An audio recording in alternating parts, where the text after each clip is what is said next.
Hi, my name's Dave, and you are listening to episode 59 of On the Bench, the fortnightly podcast by scale modelers for scale modelers, all about scale models. In this episode, we're going to be talking all about clear coats, high gloss, satin, matte finishes, and what we like to use, as well as some of the pitfalls to avoid. And yes, we're even going to be talking about that controversial product called Future.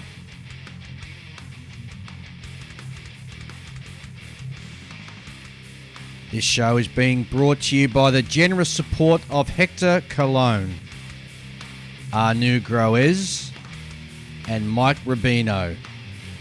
Three very fine, and dare I say, astute gentlemen who have answered our call to support the show. If you would like to do your bit, you can do so by going to www.patreon.com/on the bench and pledge any amount from $1 upwards. Your valued contributions are used to help us cover our production costs and are greatly appreciated by the team. Fine Scale Modeler is proud to support On the Bench. Fine Scale Modeler is the world's most recognised and essential magazine and is available in all good newsagents and newsstands or wherever you purchase your magazines. Alternatively, go to their website www.finescale.com and subscribe to either a print edition or the digital edition. Or why not treat yourself to both? Go now. Go to www.finescale.com. And welcome everybody to On the Bench. And in the studio tonight we have with us Michael. Welcome back, Michael. Thank you. And we've got, of course, Ian. G'day, Dave. G'day, listeners. And, of course, we have Julian as well. Yep. How are we, guys? Fantastic. What's been happening in your worlds, gentlemen? We'll start with you, Michael, since we've been a while since we've seen you. Modelling. Lots of it. One a day. One a day? Yeah. Open a kit, start a kit. Very impressive. I've been doing a little throw together series at the moment where I just pull out, say to me, a Sky Raider. Yep. And build it. Just no pressure, no worrying. See what happens at the end of it. How many hours? 10.5. 10.5 hours to build a Tamiya. That's impressive. Sky Raider. Very impressed with Very that. impressive. That's actual on hands working on it. Yeah. That's not including, paint drying. Yeah, all right. Oh, that's counted. Yeah. You need one of those little chess clocks. So you can go tick. No, it's an app. Ian, what have you been up to and doing? Finished the Moosaroo Cup challenge build. Excellent. So my Gundammy thing's all done. So Anthony Goodman, get your skates on, sunshine. It looks good. Yeah, look, it came up all right. Not really my thing, but I reckon you get into that in the show next year. Is that good? yeah, might. In fact, there's a show we'll talk about later on when we're talking about model shows. There's a sci-fi model show coming up you can enter it into. Yeah, all right. So we'll have But yeah. So once I finished that, I decided what am I going to work on next, and had a look at all my shelf coins. Yep. And sitting in amongst all that was a kit I started about 10 years ago, which is the old Czech model. That's Czech CZECH from like Czechoslovakia. Mm-hmm. Yep. Blomenvoss BV40. Ooh. So I'm building an aircraft with no engine. So it's a glider. Yeah. With a couple of 30mm cannons strapped underneath the wings. Oh, very nice. A glider with cannons. Yeah. Very. So is it ground attack? No. Built for basically they were designed to be launched way above the American bomber streams and just go in for a fast attack glide. Is that similar to the Natter? Not really, Okay. because the Natter was just a point defense rocket they just shot up, Yeah. and as it was going up, it fired. It's either 12 or 24 rockets, whichever. It had all those came out rockets in the front. nose, didn't it? Yeah. And then once that had fired, it went up above. Then Yep. the aircraft, the pilot would pull the lever, and the aircraft would snap in half. Cool. And so once I did that, that's not many pieces to this kit, so Yep. it shouldn't take too long to build. Hmm. And once that's done, I'll work on a Brewster Model 339C Oh, very nice. Dutch Buffalo, Very, very nice. which will be the Tamir kit with a few Edward extras and quick boost engine. Now, did they end up getting transferred to the Royal Australian Air Force? Some of the survivors some did, I think. Yeah, that's right.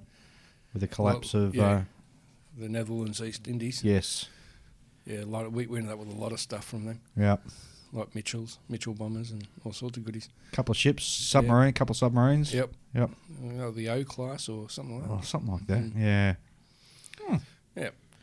Well, before we get to Julian, I'm just going to do this, so just 1 second and bear with me.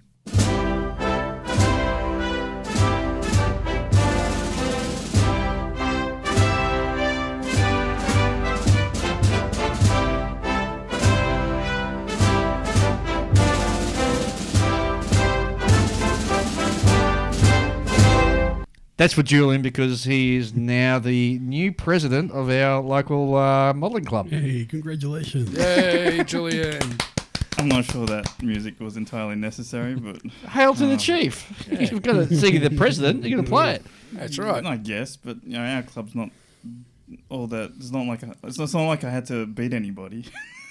You thinking more credence? I was unopposed. I was elected unopposed. Ooh. Nobody wanted the role. So yeah. Last man standing. So what was the platform you came in on? The platform. Yes. Well, Sweeping changes. well, I don't normally build dioramas, so there's no wall building going on. No, political platform. What was your platform for? I don't have a platform. Just put my hand up. I'll do it. Yeah. Everyone had a big sigh of relief. Yeah, I bet. Yeah, someone else is doing it. Yay! Yeah. Well, we've had some previous very reluctant presidents Yes. in the club. Well, I think the last one was voted in when he wasn't even at the meeting. No, he wasn't. That's a quorum, isn't it? Pretty much. I couldn't make the club meetings. I was really worried what had happened because, and I said to Oh, you ran away. I said, don't let them vote me in for any positions. I don't want to do it. No. Any office positions. That's it. Wow. Well, this is my first year for a while. I've got no position. So, Julian, apart from starting off your political career, what have you been doing? I've been working on the P47 for the interclub build. Yep. I finished getting most of the construction on that done for a while ago, but I've been sort of procrastinating on the painting because I'm doing a P47M, which is a very late one. Yep. And the scheme I'm doing is the two-tone blue. Right? Yep. The tricky thing... What's the two-tone blue? Because they're all bare metal finished by that point in the war, weren't Not they? all of them. No. Actually, they were through the Ds. There's a lot of them that were bare metal through the D. Yep. But when you get to the M, that's the very late one, they were either all black with like aluminium undersides and things like that, or whatever it is. And then there's a two-tone blue. Huh. What, it flew in the European theatre, or was it in the Pacific? European. Seriously? That's the problem. So there's not a lot known about this game. Right. The closest people know Yep. to what colours these were is they reckon it was insignia blue, Yep. which is quite a dark blue, and RAF azure blue. That's very light. Well, yeah, Not really. it's a medium-ish blue. Well, It's a medium blue. yeah. The thing is, it's a bit weird because if you say azure blue, you look online, no one seems to really dispute that fact, but that's kind of like a different theatre. I mean, azure blue's the underside of the Spitfires and P40s that the RAF used in North Africa. And in Italy as well, didn't they? I guess. I don't know Mediterranean, enough about yeah. Don't know. that. It's a bit, yeah. But, whatever. I'll try and build it to those colours, but, I've got a couple of different paints I can pick from I'll take my pick from, Yep. I don't want to go too... Like, some impressions of azure blue are a bit darker than others, and And same with the insignia blue. Some people do the insignia blue very dark. Well, what's the chances if you're coming across a rivet counter who's going to know the difference between the two blues and pick you up on it? Depends if it's entered at Expo. Well, it's the Interclub, isn't it? The thing is, like, no one knows what the actual colours are. Yeah. But there are colour photos that show that it's two different shades of blue. Mm. But what blues? Who knows? Because it's not like the US AAF had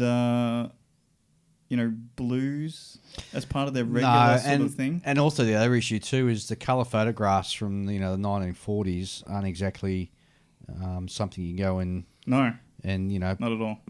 hang your hat on because the Ship colour builders. saturation. Yeah, it was a good point.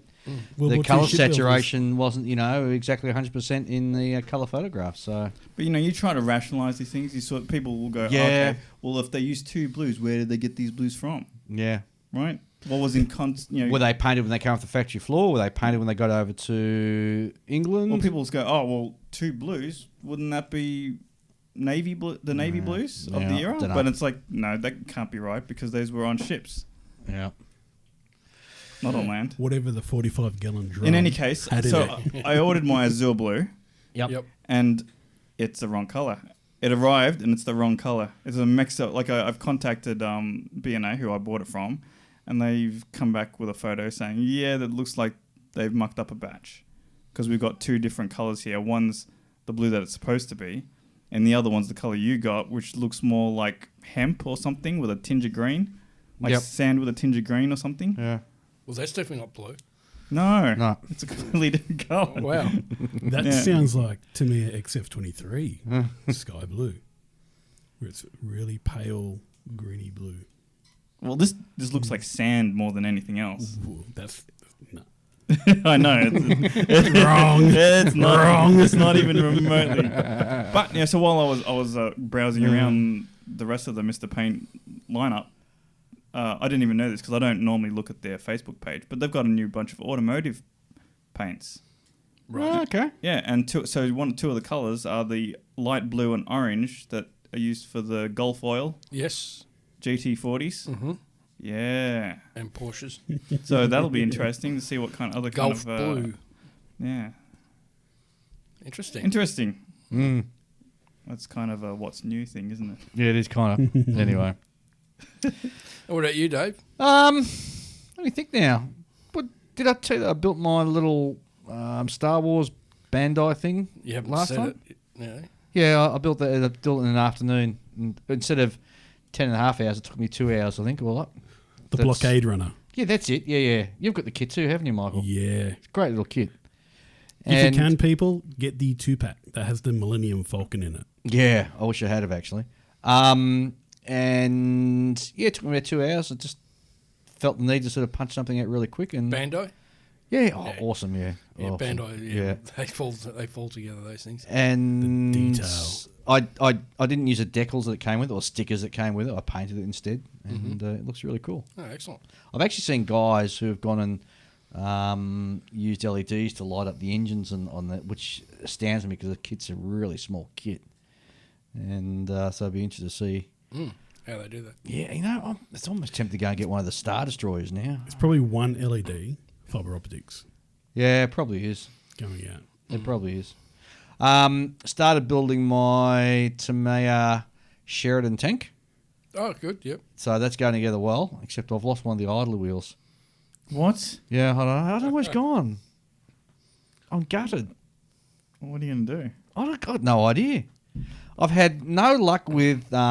I might write to them. But that's really worked out well for me so far because I've had that issue, the ongoing issue with the missing the sprue from my USS Independence with Dragon. And that's been sitting with them for 12 months now. I haven't had a response yet. Yeah, good luck with that. They keep acknowledging it. So I might have to go and buy a completely new kit now of the USS Independence just so I can build the darn I'm thing. going to find out that's missing a sprue too. I don't The say same that. one.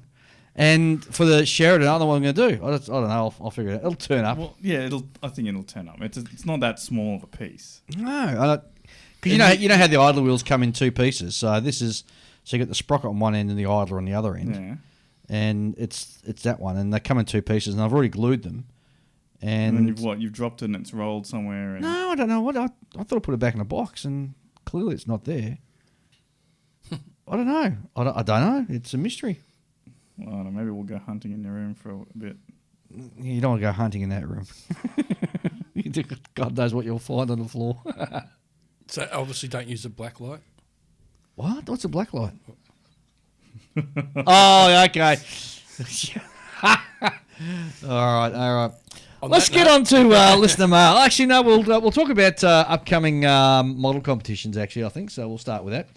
And of course, next week we got the big one starting in the US. It's the US 2019 IPMS Nationals, which are being held down in Chattanooga in Tennessee.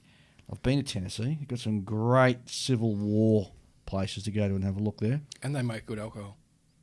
Well, didn't it all go up? No, it's Kentucky. What am I thinking of? What? Yeah, Tennessee. Tennessee. They make They had that big alcohol, fire there, didn't they? Where it burnt all the whiskey. I don't know if that was in there. That was the what was it? The Jim Beam factory. Yeah, Jim Beam where's warehouse. Jim Beam warehouse? Not too sure. Anyway, it burnt well. Yes. You'd expect. So the IPMS Nationals in Chattanooga, that starts on Wednesday at 1 o'clock. Again, it's open Thursday 9 a.m. till 5 p.m. Friday 9 a.m. to 5 p.m. Saturday 9 a.m. till 3 p.m. The model signing closes on Friday at 5 p.m. guys. So make sure your model and your convention registration is done if you want to be eligible for judging. And it says here, note to general public, the best times for viewing models will be Friday afternoon, Saturday, and model viewing will close on Friday at 5:30, and all public functions will close at 4 p.m. on Saturday. And whereabouts in Chattanooga is it being held? At the Chattanooga Convention Centre. Oh. If you just go to US IPMS page, it'll give you the actual address, which I don't have on me, unfortunately. But, yeah, so safe travel to all you guys heading there. And if Good any luck. of our listeners are listening, can you please post some pictures on our Facebook page? We'd love to get some pictures of that. It'd be a great show to get to one day. Huge convention centre. I had a look at it online, and it's just massive. Yeah. So, Oh, yeah. Conventions are big over there. yeah, they're huge over there.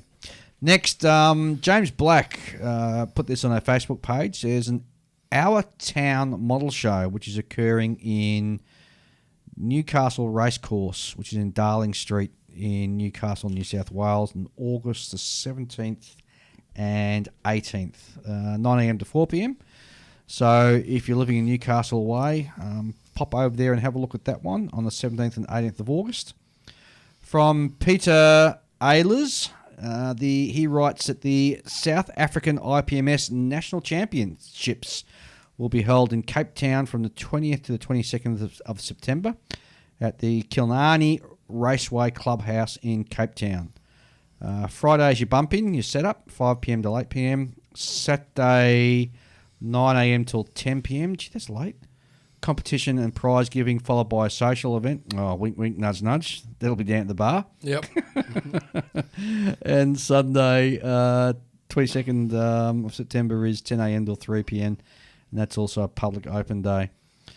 Last one I got here is a small show, science, sci-fi and fantasy model competition, which is being held here in Victoria, a little township called Melton. It's really a suburb now of Melbourne, isn't it?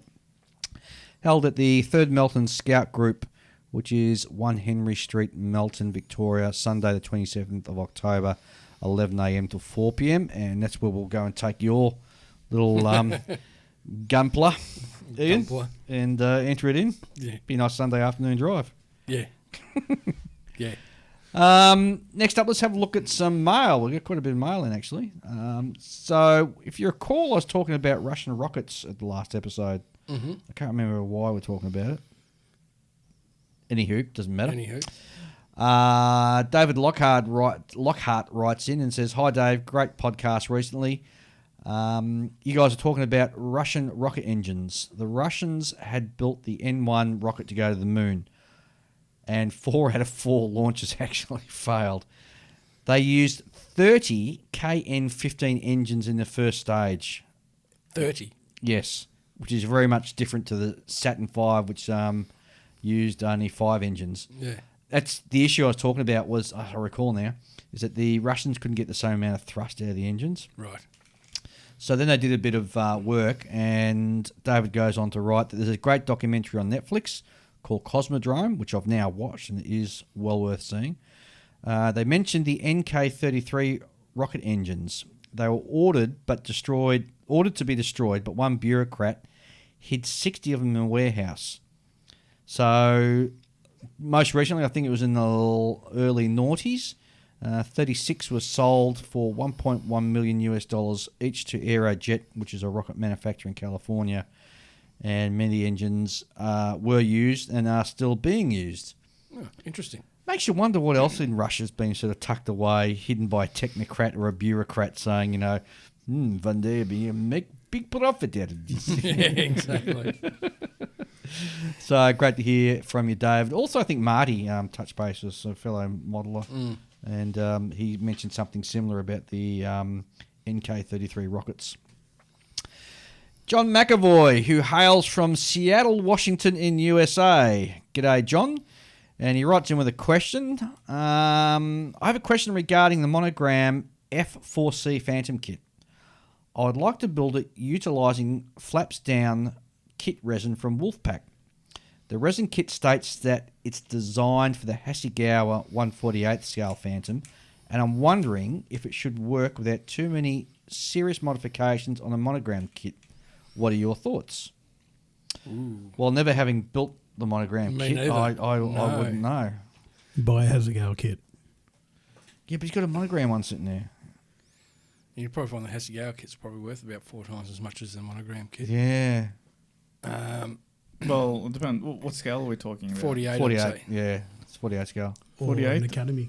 Well, Yeah. yeah, it's, the Academy is known as the best of the ones up until recent. Then there's the Suzuki Mirror. the Zuko Mirror one, which has a few shape issues from what I've been told. But that's the most well-engineered one. Yeah, look, it could be. There's a good chance it'll fit, but you'll probably need to do a bit of Surgery, yeah. surgery to Yeah, get it. they'll be cutting. Yeah. Yeah.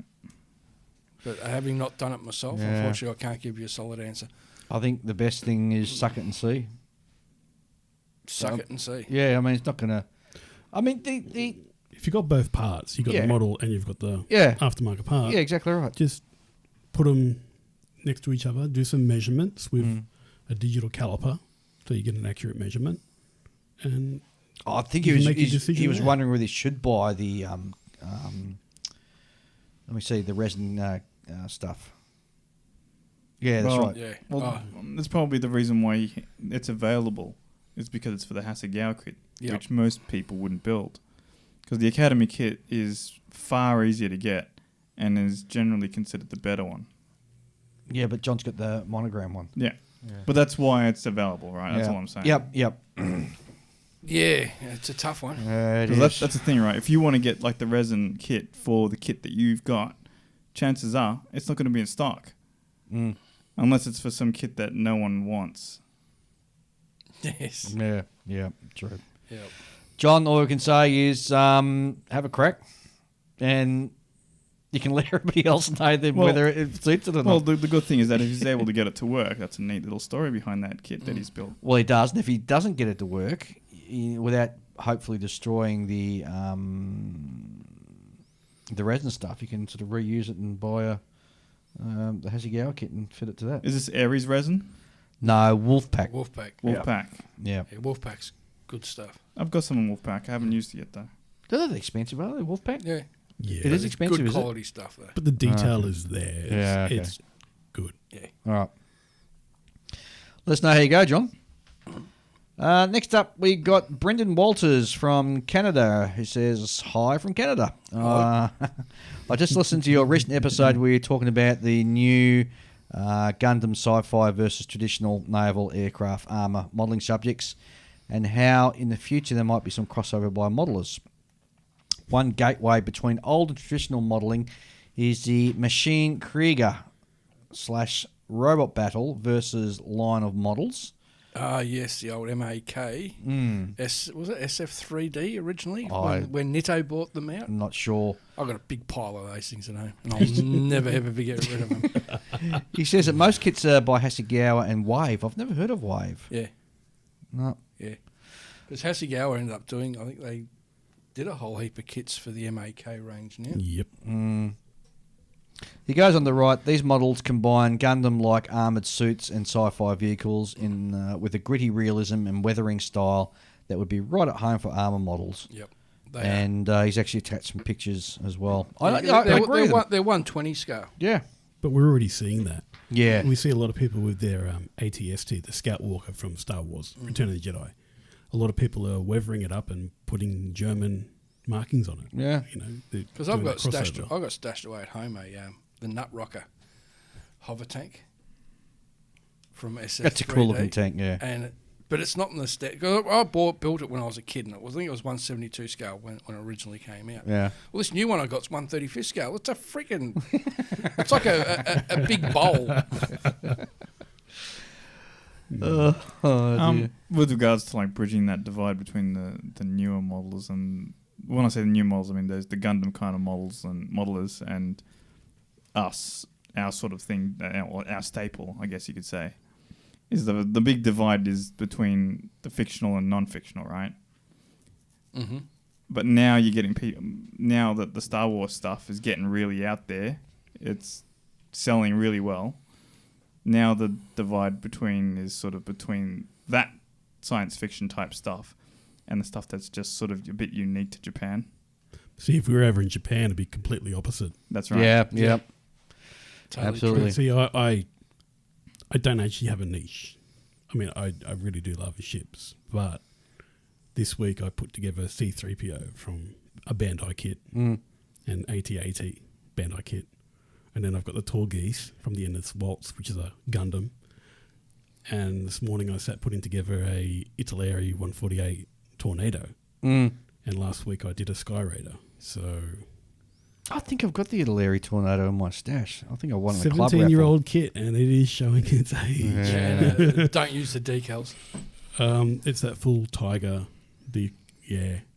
No. Okay. I'm actually doing it. Oh no, it was actually for practice. Eshi I was thinking of. Eshi had the worst decals I've ever encountered. Oh, really? Eshi, And I also they were put shocking. together a 148 Hasegawa Seeking. Busy lad. That's this week. Yeah, jeez. And I've just been plodding along with the BV. Last but not least, mail from William Jordanger. And William knows how I struggle with names, so he's actually spaced out his last name, so I've got the pronunciation he's correct. made You've it done so- it phonetically. so Dave can actually not stuff it up. Good on you. Thanks, William. He says, "Hey guys, wanted to let you know that I'm very glad to have found your podcast. I've only just restarted the hobby after a long 20-year break. I want to thank Dave for introducing me to 1/144th scale aircraft. It is my new favourite scale to work on. Yay, Dave." Dave's going. You can get some interesting subjects in that. I Yeah. know, Especially yeah. the Russian stuff, the big stuff. Yeah, that's what I love about it. He continues on. I'm going to include a couple of pictures from my first two builds, which unfortunately the viewers, listeners can't see. And he goes on to mention that I was talking about back in episode 58 about Deadwood and wanting to know whether it was in North Dakota or South Dakota or wherever it was. And he confirms it's actually in South Dakota. And if I ever head over to South Dakota, there's a great Air and Space Museum at Box Elder at Ellsworth Air Force Base. It's about 50 miles from Deadwood, but only 30 miles from Rapid City. And Rapid City apparently is a great place to base yourself for tourist activities in the area, including Mount Rushmore and the Crazy Horse monuments. Keep it up. Good work, boys. I look forward to hearing from more. Cool. No worries. Thanks, Will. That's it from listener mail. Groovy. So, shall we dive into what's new? Yeah, let's have a what's new. Then we Sure. can look at perhaps get into what we're going to be talking about later on. So, if I can find the mouse. All right, first of all, we have this interesting little kit that popped up from MiniArt. It is the Avro 671 Rotor Mark 1 RAF. And basically, it's just a gyro chopper, Yeah. which was designed pre-World War II. Yep.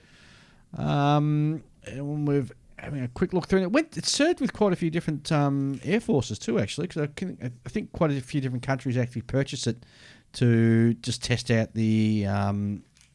test it out as such, because it's such an unusual aircraft. It is a very weird looking thing. Yeah, I'm just trying to get down to the actual part. So the kit, as I said, is in 1/35th scale.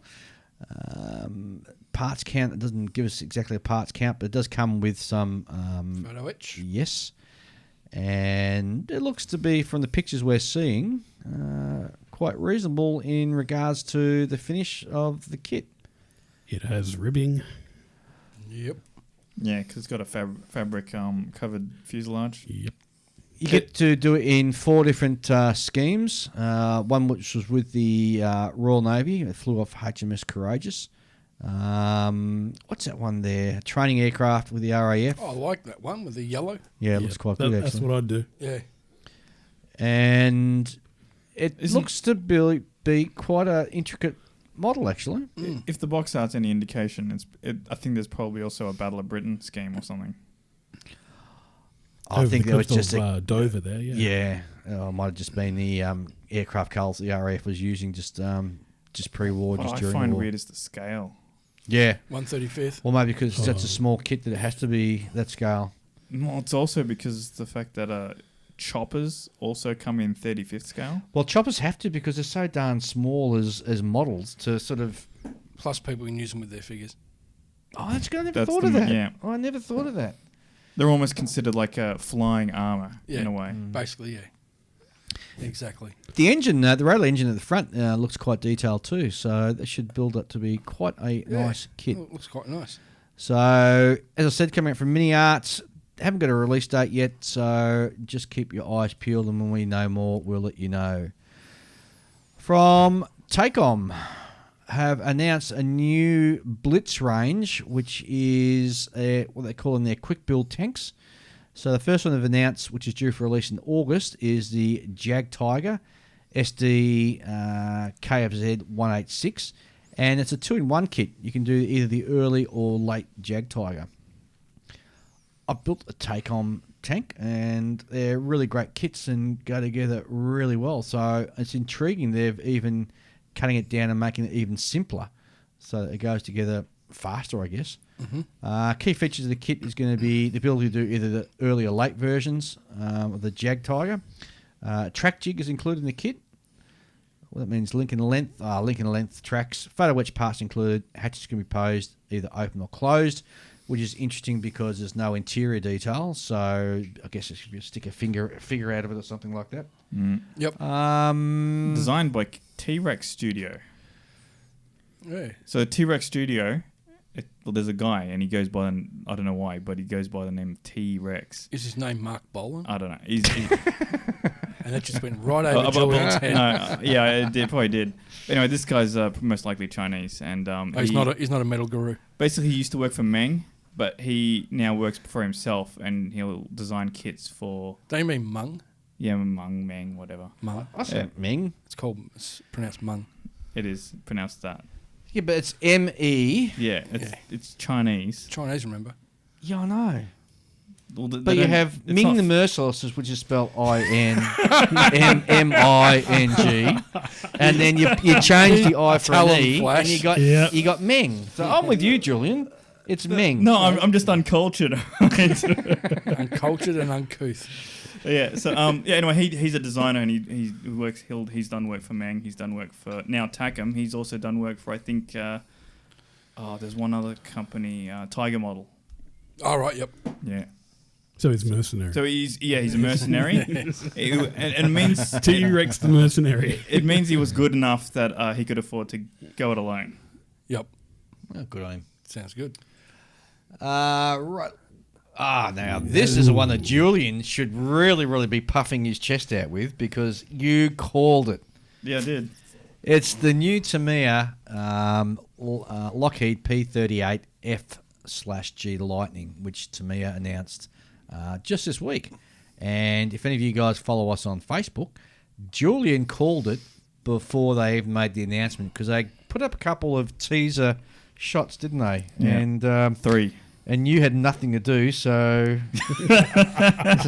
bored. Wow. being such a modelling nerd, you went on the hunt to sort of track down what it could be, and Well, I was interested, Yeah. and I built one recently. So. Yeah. I'm going to build that. Yeah, I'm really bleeding because I've got the Edward Profi pack. And now I'm looking at No, this. but it means you've got better decals than the ones that Tamir provide. Yes, true. It's Tamir out there. Mm. so this kit is going to be 2 decal choices in the box. It's going to come with Kabuki canopy masking is going to be included. Yep, that's becoming a standard for them, I think, now. Yeah. Well, so they should put that stuff in. It makes Yep. our life so much easier. What else are they saying? So they're saying it's full fuselage length. It's going to be 240 millimeter, wingspan 330 millimeter. You can do either the P30F or the P30G variants. The model creates a parked aircraft when assembled and complete. I wonder if they're going to have like a little metal piece that goes in the cockpit so it doesn't become a tail sitter. Now, Like they There did is- with- there like they there did is, with the yeah, no, Michael. to me, I good Yeah. like that. They've actually got the correct weight that comes with the kit, and you just slot it in They there. do. Yeah. Yep. Now, for those of us who are thinking of doing one of these, there are some things you can tweak with, modify on the kit to make it a bit better. Yep. I Like think. what? Well, it'll depict like a standard P38 as it sits, but sometimes the nose sticks up higher and the tail sits down lower than you often see it as a model, Right. right? It can hang very, very low. It's quite pronounced Right. the way it sort of hangs back or sits Yeah. at an angle. Yeah. So, also, and the other thing is also the nose gear, which on my P38 I had turned, right? That's right. I The remember whole that. thing doesn't turn; it only turns down at the bottom at Yep. where the wheel is. So I doubt that's something. I've already looked at the sprues, and it doesn't look like that's sort of something that they can take into account. I mean, that's to be expected, you Yep. know, Mhm. because it is a pretty, it's not the most robust of landing gear that you can afford to make a multi-part thing that can turn. No. Too true. But yeah, I mean, it'll come up good, I reckon. Yep. And especially if the one thing I've noticed online is that people are saying, can I paint one of these things in bare aluminium? Because it's a Tamir kit, it'll be beautiful out of the box, right? It's a perfect candidate for an aluminium finish. Problem is, they didn't serve like that. They're all Unless you want to do a olive drab over neutral the Red grey. Bull one. Well, there's the trainer, not trainer one. Well, yeah, sort of trainer one. It was the one that was used to educate pilots inside the United States, and that one was in bare aluminium. Right. But I think there's a few tiny differences because I think they had a seat behind the main pilot, and they put a seat there on top of the main spar of the wing. Oh, they did with the Night Fighter. Sort of. It was more like a makeshift Right. version of it. Going on, they're also saying the canopy can be assembled either open or closed. When it's closed, it's a one-part slide molded piece with dedicated F and G variant parts. The detailed cockpit features wheel-type controls, radio, throttle box, and more. And the kit will also come with parts to recreate 2 each of the 150 and 300-gallon drop tanks. So one of the markings is Miss Virginia. Yeah, which is the aircraft that was in the mission to shoot down Yamamoto. Yes. Yamamoto, sorry. Yamamoto, yeah.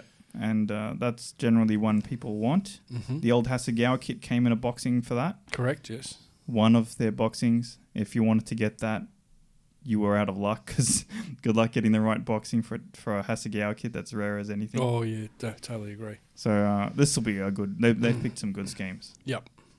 Cool. And if not, there's plenty of decal And companies out if there. you're a real nut, it shouldn't be very hard to... I'm not knowledgeable enough on P38s to be able to say, but you should be able to make a H out of it as well. All right, yep. There you go. Hmm.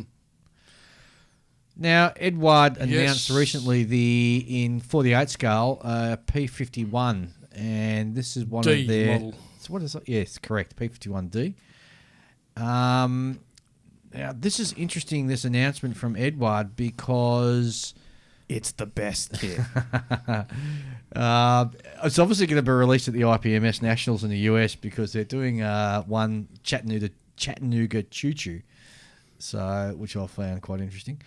But it's a different variants you can actually Yeah, build you the kit in. That's why it's the best. Now, if I scroll down a little bit further, they're saying you can do the P51D-5 and the D-10, and they're showing sort of the differences between all of those. But there is also, isn't there another one you can do as well? Yeah. So they're providing parts that you can do fabric covered tail Yep. planes as well as the aluminium ones. There's different fin fillets. Yep. There's 3 different canopies, 2 different instrument panels. There's a variety of different Sidewall panels. Yeah, side controls and stuff Yep. inside the cockpit. And the little grill. Yeah, the little grill on the nose. On the nose is a few different variants of that. Yeah. So they've drilled down into like below just the P51D. You know, Yeah. it's like this is the one for all the Mustang nutters out Yes, there who want correct. to be able to do specific versions. So the P51 aficionados are going to be in hog heaven over this, that's for sure. Absolutely. I would say so, Yep. yeah. I would say so. It's definitely looks like a really, really nice kit. But even down to the canopy, as you said before, Julian, you've got different canopy variations as Yep. well. But even down to the prop and spinner variations as well. Mm-hmm.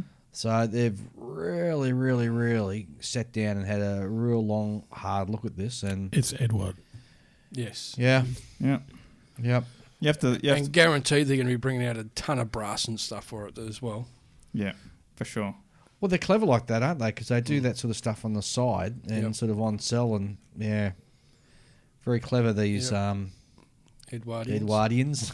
I've stopped buying resin. I have stopped buying resin for my aircraft. I now look for an Edward Big Ed set. Yep. That's got what, everything. that's what goes in it. Yes. So you get decals for 6 different schemes, and I'm struggling to read from over this side of the table. So if somebody could, Lieutenant Edward F. Prague Yep. from the 79th Fighter Squadron, 20th Fighter Group in Kingscliff, United Kingdom, 44. Lieutenant Clarence Boreski, I think it is, 334th Fighter Squadron, 4th Fighter Group in Debden, United Kingdom.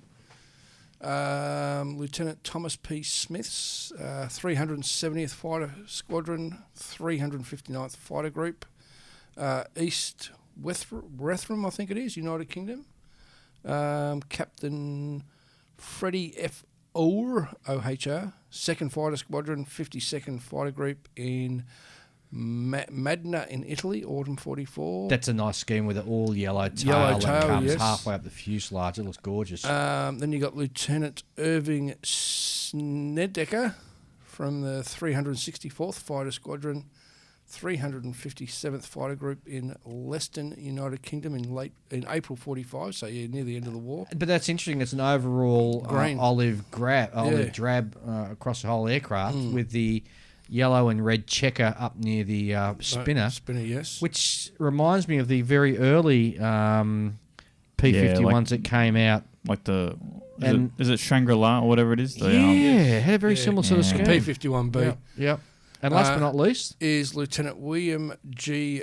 Cullerton, I think it is, 357th Fighter Squadron, 355th Fighter Group in Steeple Marden, United Kingdom.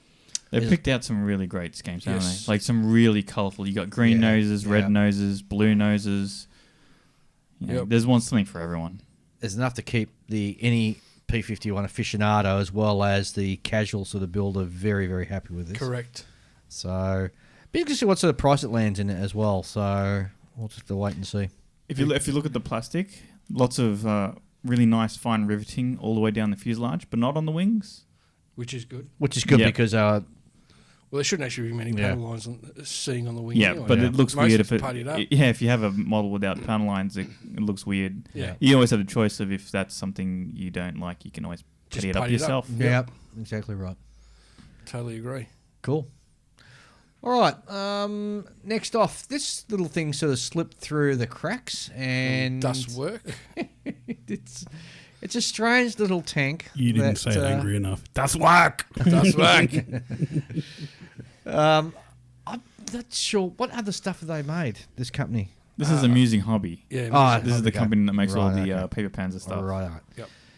Now it's a how can I best describe Well, this? Think of a Bren carrier with some Nebelwerfers sort of popped on top. Correct. And that's the idea of this little German tank, which was Well, it's a little Borg Warg for 4, I think it is. Yep. And those Borg Wargs, I think, are usually used as ammunition carriers. and I should correct myself. It says in cooperation with Amusing Hobby, and Das Werk Isn't that what it is the brand name, I guess. No. Yeah, Doesn't they've Das done a Werk- couple of things. I think last thing I saw was like a utility truck from them. Yeah. that rings a bell. Like it looked like a Unimog, but German. Yeah. That rings a bell.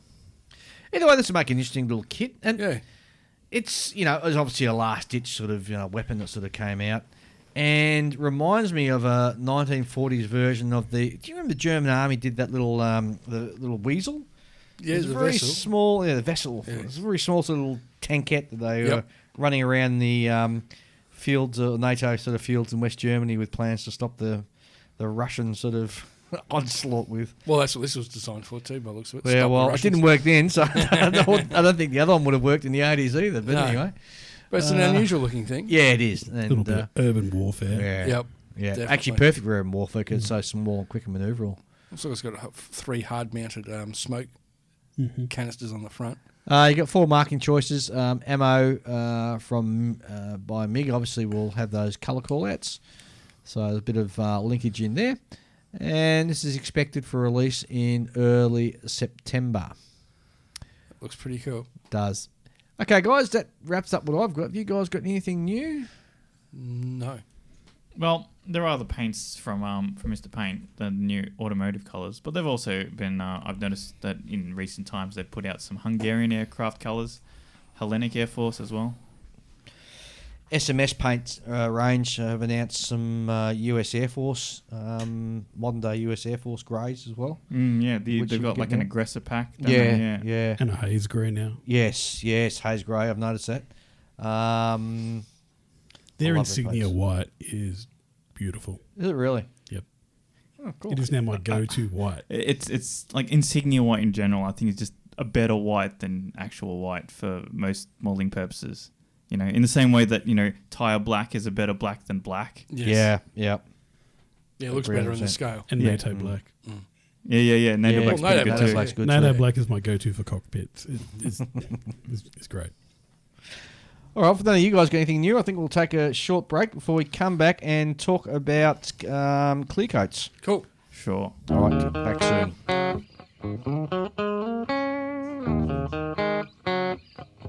Okay, and we're back to have a discussion on clear coats. Who wants to kick it off? Go for it. All right. Love them. Yeah. Clear coats for me is one of those nervous times when you're building a model. It's like the decals. They're the two most nervous things when I'm doing the decals. Are we talking and clear full coats. sphincter moment, or it's puckering? Oh, absolutely. Because I've had some real horror stories with clear coats and it just hasn't worked. Really? Yeah. I the worst one I ever did was the Humbrol clear coat. And Yellow? It came out this funny sort of craze thing. And then trying to clean my airbrush, it took me like a week to clean the airbrush afterwards. So I've thrown all my Humbrol stuff away. I reckon it was just rubbish. So I reckon that clear coats are probably one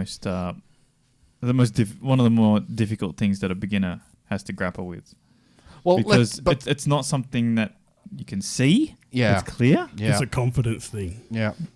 Yes. Like you can't measure consistency by looking at it. Well, let's take one step back. What do we use clear coats for? Sealing. Right. Seal the colours. Get Well- a nice glossy finish so you can apply your decals. Remove the chalkiness from your colour. Yeah. Yes. That gives it the realistic look. So the first thing is to apply the decals. You want to put a gloss coat on it because it makes the decals go down a lot easier. Unless you're Julian. Yeah, unless you're me.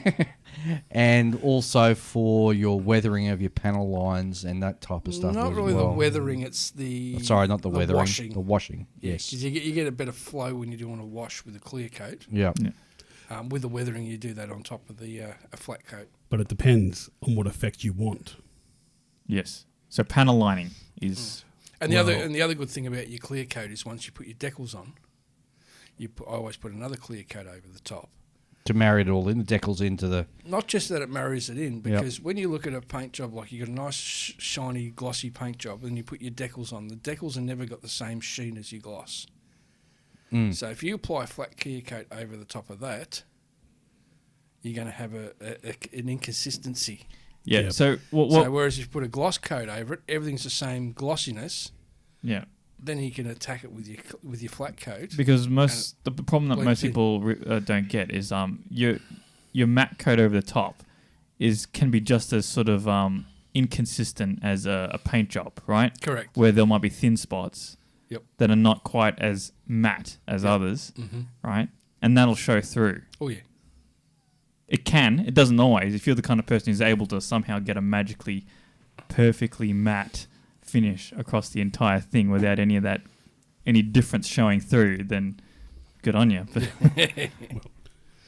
To me, a clear coat before decals is a must because it removes silvering and gives you the base to put all of your extra detail on.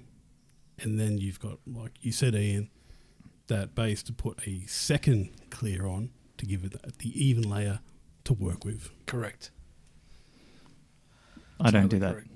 However, depending on the effect I want, sometimes I will weather before a clear has gone anywhere near it.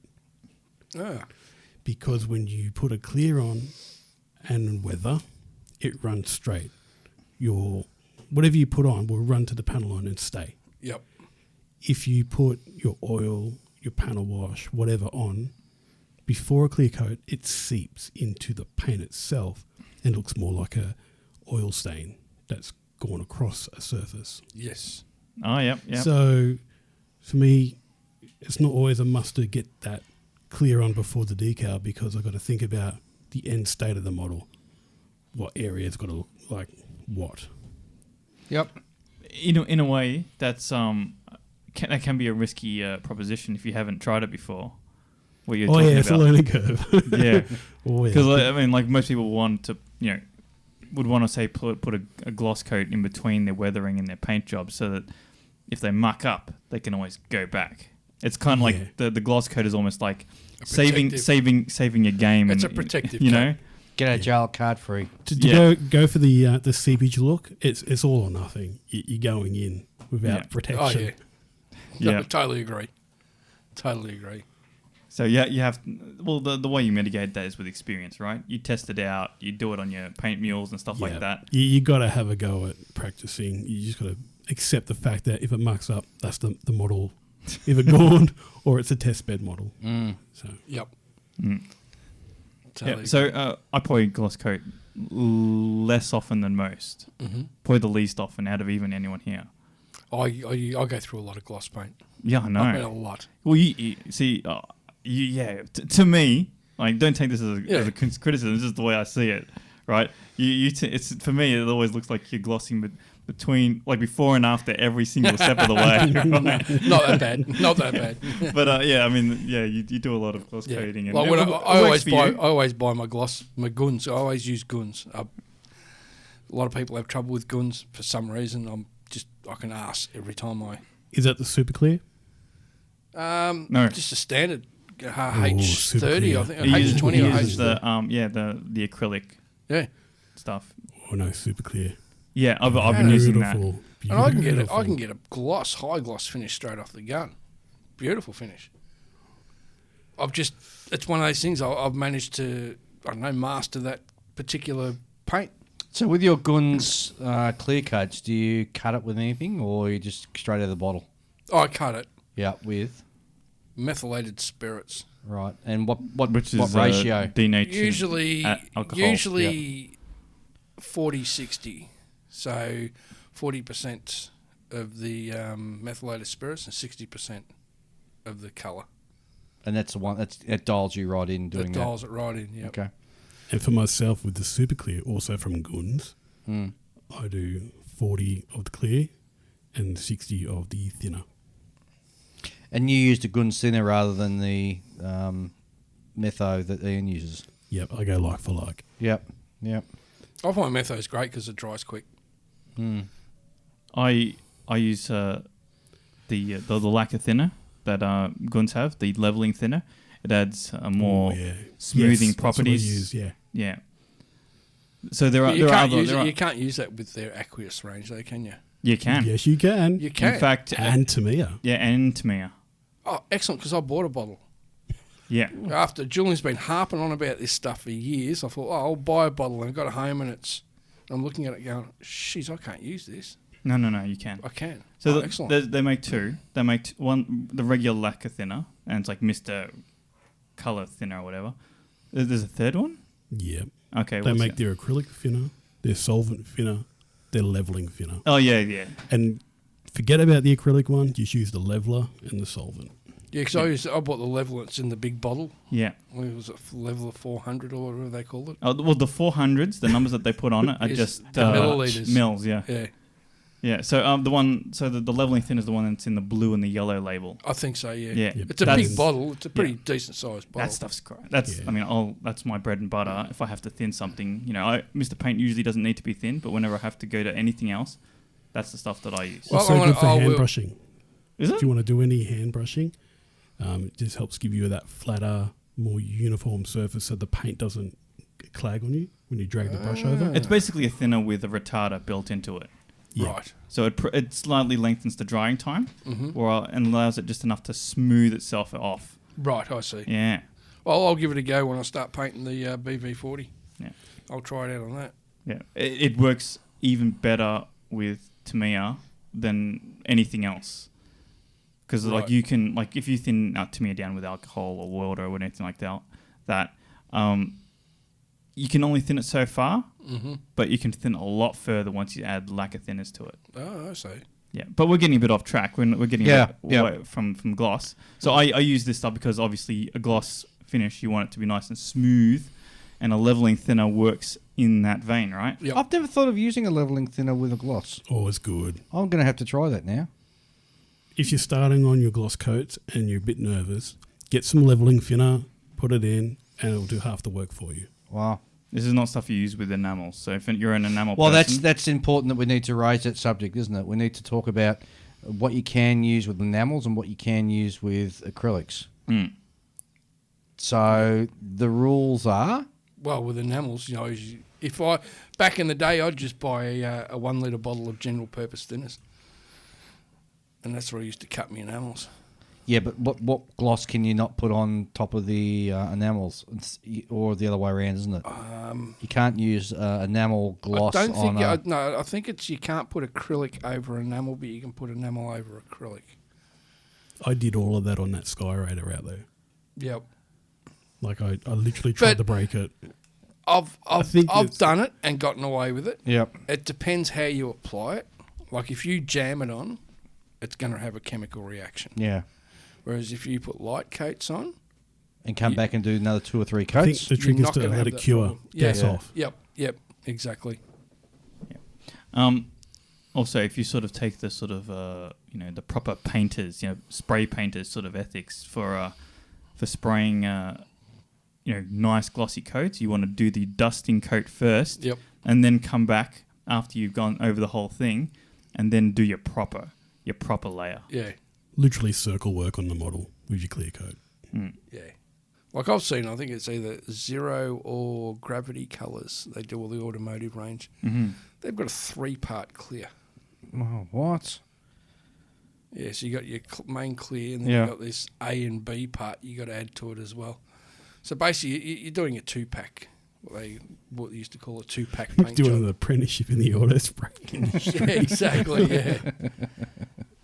See, I've seen a lot of paint lines come out with that sort of thing. There's like a 2-piece clear, Yeah. and I'm not sure if there's necessarily a need for it.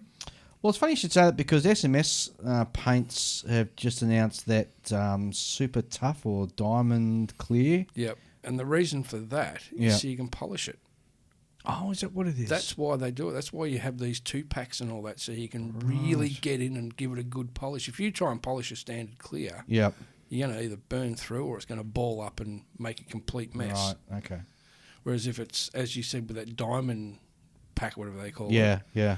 that's going to dry rock hard. And they also say get it out of your airbrush as soon as you're finished. Yeah, and work in a very well ventilated room. Yeah. Yeah, that's the kind of thing that kills your lungs. Oh yeah. That destroys your lungs. And then the in lungs time. kill you. Yeah, there Yeah. Come, or you come out of the PPE, modelling room with a people, big smile on your PPE. face. Yeah. PPE. Why do I feel like a pizza? Yeah.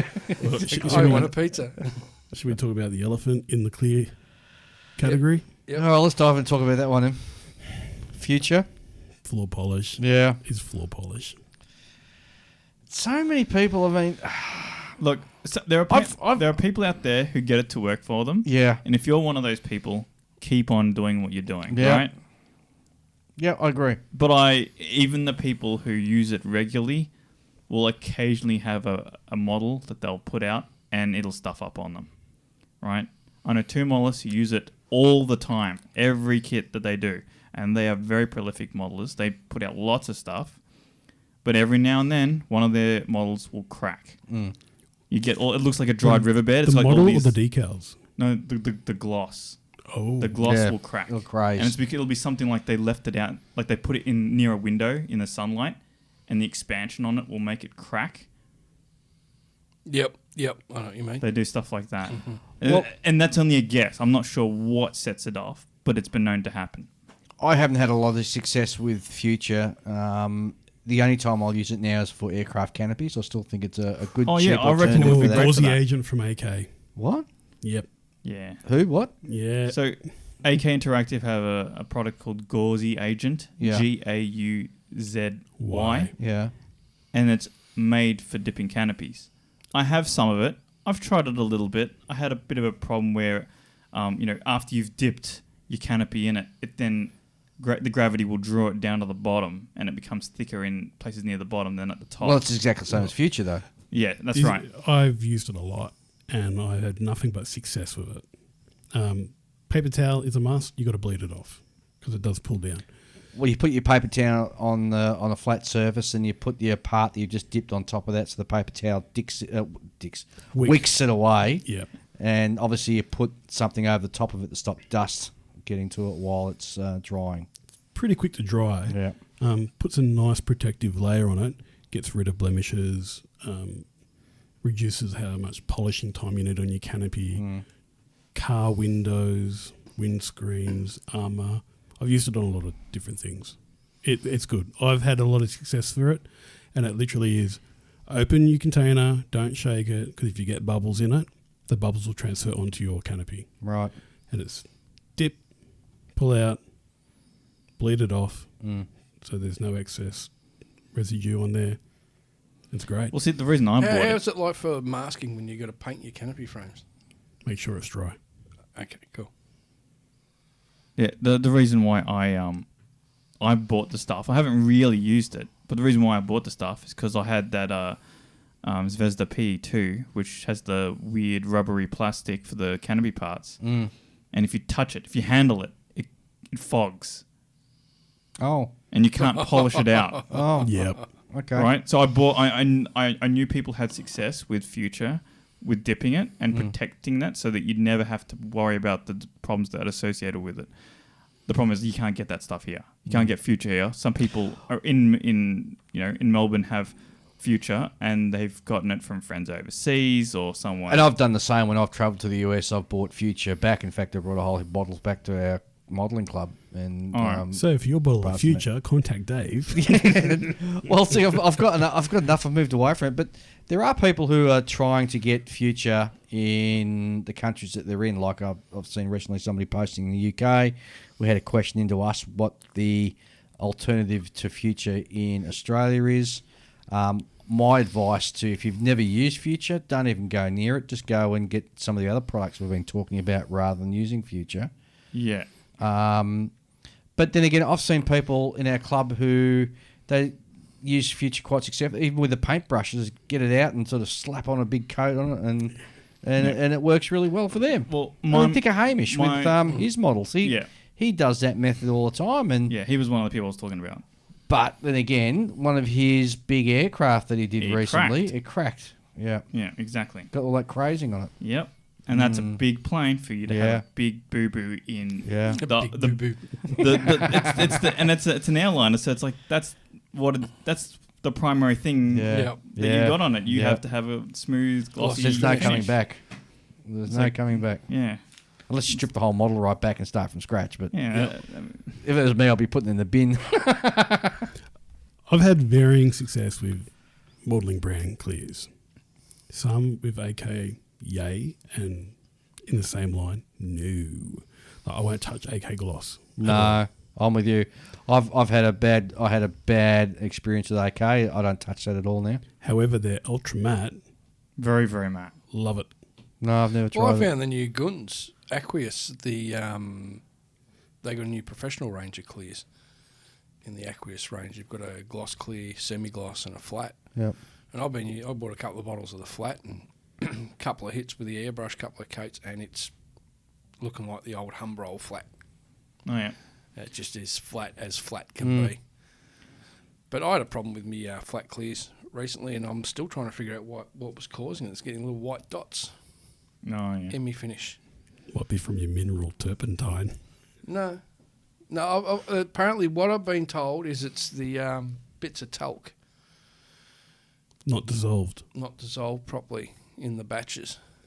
Oh, okay. And you can't see them because they're microscopic. Yeah. The only time you see them is when you're putting it over a dark colour. Yeah. Then you see these tiny little white dots here and there. Just enough to drive you nuts. Oh, yeah, definitely. Yeah. Sand it back a bit and give another hit, and hopefully it doesn't leave any more white dots. So the clear that I've been using and Michael's been using is the Guns Super Clear 3, Yeah. Yeah. right? The code for it is GX. 112. Is it 112? Is it? Yep. Yeah.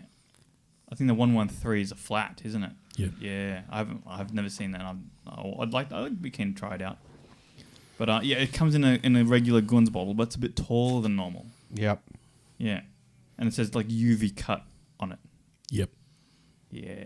I've seen Good it. stuff. huh? I've tried it, and it comes up really nice. All Very, right, yep. very, very hard.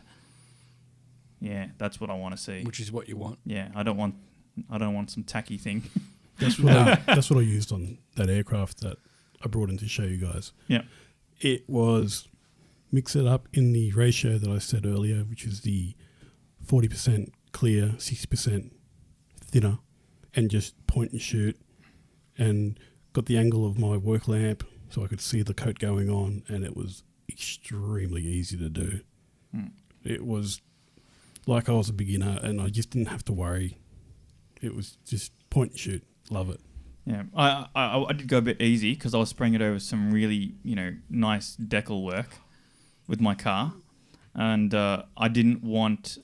I have had a case in the past where I've sprayed a lacquer like clear coat. I can't remember if it was a flat or not, but I dumped it too much over a decal, and it sort of made it sort of Ate the decal. It didn't eat it, but it sort of corrupted it in a way that sort of made it bulge out a little bit. Blister Sort of, yeah. or orange peel. It almost looks a bit embossed. Oh, Yeah. okay. Oh, right. I see what you mean. Yeah. So, I mean, it wasn't enough. Like, after you put your flat coat over it, no one could see it anyway. But Yeah. it was on a tank, so it doesn't matter. But Yeah. Bit of weathering on a Just tank. weather it, yeah. yeah. So, I mean, I didn't worry about it too much. But with this car, I wanted it to be good. So I did my dusting coat first, and then I started building up layers until I'd finished up the cup. Yes. And some areas came out, like areas that I did last, where there's more layers that I'd put on. It's getting really nice and glossy, nice and hard as well, and the rest of it is a little bit less glossy. Yep. So I still need to put some layers on it, and the only reason I haven't is because I have to paint that rear window frame. You still haven't done that. Yeah, I'm procrastinating. You are. Yeah. So in the meantime, I've been working on the P38, and I did my primer. I did P38. P38, P47. Yeah. So I did my primer. I did my gloss black, and then in an area down on the underside of the tail, it actually I laid it down too thick too soon, and it's crazed the plastic a little bit. It's not something you can feel with your hand. It's something you can see with your eye. And I knew that if I just went straight over it with the Alclad, you'd be able to see You'd it. have to block that So down. Yeah, so I just hit it with the whole thing with a clear coat. And if it works. Yeah, and just then same thing. Yep. Well, a good clear coat will blend and hide blemishes. Yes. A good thick one. And just put, some sins down that level further from the eye.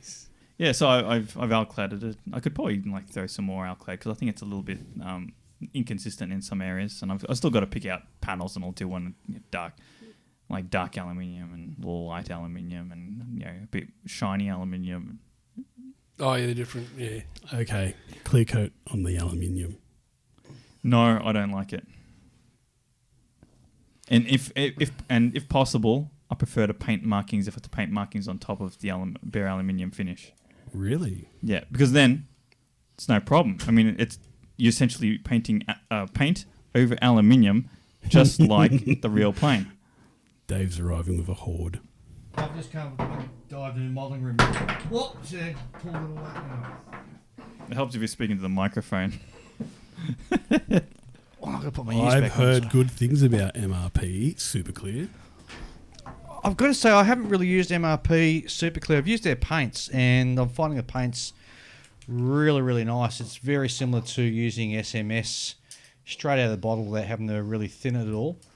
And I'm loving the SMS stuff, which is now available in 40 model shops in a range of different countries around the world. So definitely have a look at that and give that a plug because it's locally manufactured here in Victoria. Which is they're great. also, I think, slightly larger.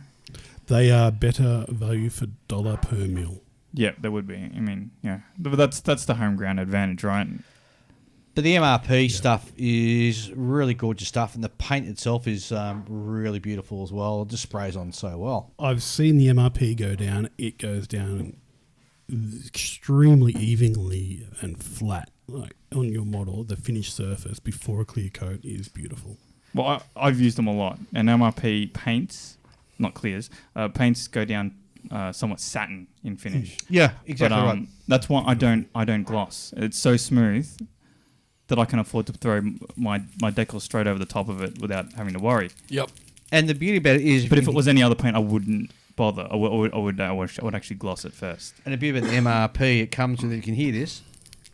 Comes with a little ball bearing. Comes with a little ball bearing already. Well, that one did, but they don't always. Really? I think well, for a start, they've actually changed so they don't have those in them, I think, now.